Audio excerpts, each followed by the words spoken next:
भाग्य? इसका प्रश्न सदियों से इंसान के अंदर उठता आया है। क्या हमारा भाग्य पहले से ही तय होता है या हम इसे खुद बनाते हैं? कई दार्शनिकों व धर्मों के विचार अलग अलग हो सकते हैं, लेकिन ये हमारे जीवन का एक महत्वपूर्ण प्रश्न है जिसे हर व्यक्ति अपने अनुभव के आधार पर समझता है। दोस्तों, एक छोटे से राज्य में एक साधारण सा किसान रहा करता था। वह मेहनती और बहुत ईमानदार व्यक्ति था, लेकिन उसका जीवन कष्टों से भरा था। समस्याओं की कोई कमी नहीं थी उसके पास। कभी फसलें बर्बाद हो जाती थी, कभी पारिवारिक समस्याएं आ जाती थी। पत्नी के साथ साथ बच्चे भी बीमार ही रहते थे। उसके पास खेती के अलावा कोई अन्य साधन नहीं था, मगर ये खेती भी उसके लिए कठिनाई बन चुकी थी। उसकी मेहनत का फल उसे नहीं मिल पाता था। जो भी वो खेतों में काम करता था, गांव के सभी लोग यही कहा करते थे, ये सब तुम्हारे भाग्य का ही खेल है, किस्मत में लिखा कोई भी नहीं बदल सकता। ऐसा कहकर उसे वो और भी ज्यादा निराश कर दिया करते थे। वह बस यही सोचता था कि क्या मेरा भाग्य पहले से तय है? क्या मैं इसे बदलने के लिए कुछ भी नहीं कर सकता? अगर मेरे जीवन में यही सब कष्ट लिखा है तो मेरी मेहनत का कोई मतलब ही नहीं है। उसका यही सवाल उसकी जिंदगी में एक बड़ा मोड़ ले आता है। हर रात जब भी सोता तो उसके मन में ये विचार आते कि अगर उसका भाग्य पहले से ही लिखा है तो उसकी मेहनत का कोई भी मतलब नहीं है। उसे लगता था कि वह शायद किसी अदृश्य शक्ति के अधीन आ चुका है जो उसके जीवन पर नियंत्रण कर रही है। उनसे वह बहुत परेशान था। इसका कोई भी उपाय उसे सूझ नहीं रहा था। उसके भीतर एक इच्छा थी कि वह अपने जीवन का उत्तर खोजे। उसने भगवान बुद्ध के बारे में काफी सुना था। उसे लगा कि अब वही मेरे इन प्रश्नों के उत्तर दे सकते थे। जंगल में वह भगवान बुद्ध के पास गया।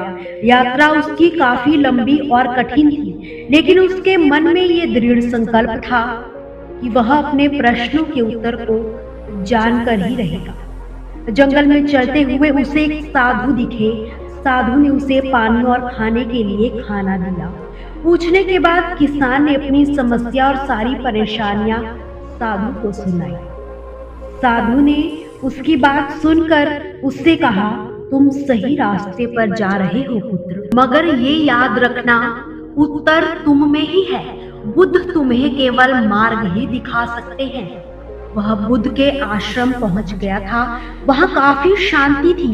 वहां पहले से ही काफी लोग मौजूद भी थे जो बुद्ध के प्रवचनों को सुन रहे थे। जब वह भी भगवान बुद्ध के करीब गया, उसके भी आंखों में एक अजीब सी चमक थी, मानो उसे उसके सभी सवालों के उत्तर मिल गए हों। किसान ने भगवान बुद्ध को प्रणाम किया और उनसे प्रश्न किया कि हे भगवान, मैं बहुत परेशान हूँ।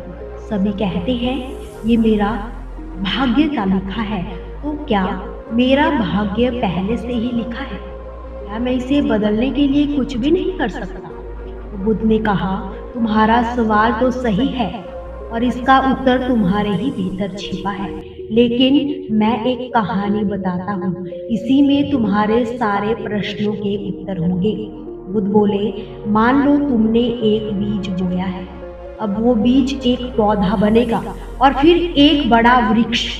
मगर वो वृक्ष कैसा होगा ये बात पर निर्भर करेगा कि उसे कितना पानी, सूरज की रोशनी और देखभाल मिलती है। अगर बीज को सही समय पर पानी मिलेगा तो वह मजबूत वृक्ष बनेगा, अगर नहीं तो वह सूख जाएगा। ठीक इसी प्रकार भाग्य भी काम करता है। पूर्व जन्मों के कर्म इसी बीज के समान है और वर्तमान उसे पानी व पोषण देने वाले तत्व है। उसने इसे सब सुना, मगर वह अब भी पूरा उत्तर नहीं जान पाया था। उसने सोचा, क्या उसके कर्म उसका भाग्य वास्तव में बदल सकते हैं? तो बुद्ध ने कहा, भाग्य व कर्म ये दोनों एक दूसरे से जुड़े हैं। भाग्य तुम्हारे पिछले कर्मों का परिणाम है और यह पत्थर की लकीर नहीं है। वर्तमान कर्म तुम्हारे भविष्य का निर्माण भी कर सकते हैं। अगर सही दिशा में कर्म करोगे तो तुम्हारे जीवन में बदलाव जरूर आएगा।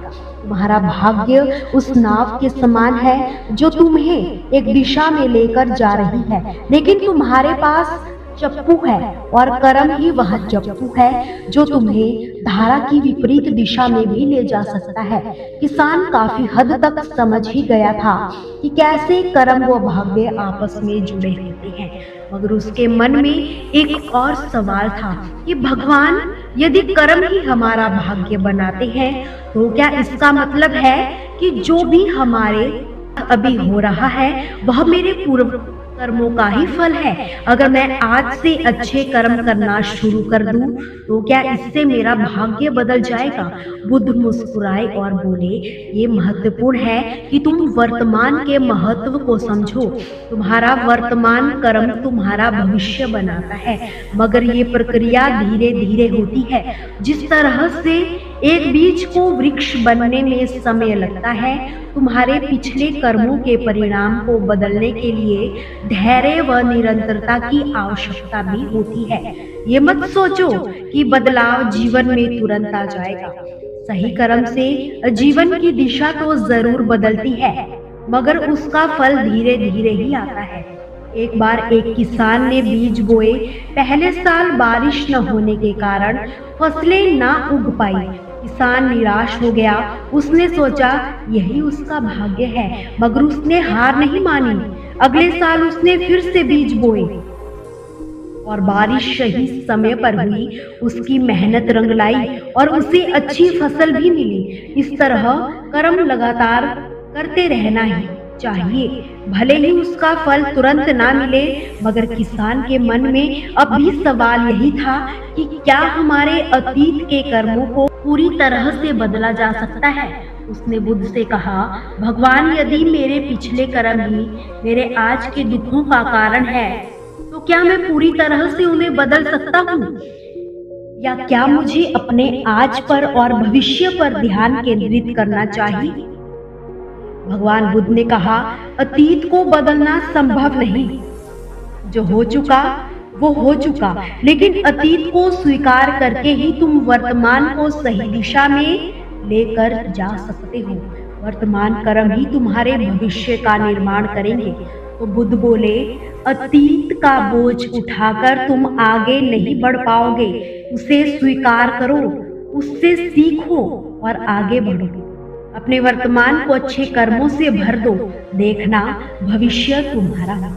बुद्ध के सभी बातों को सुनकर किसान बोला, भगवान, मैं समझ गया हूँ कि मेरा भाग्य मेरे ही हाथों में है।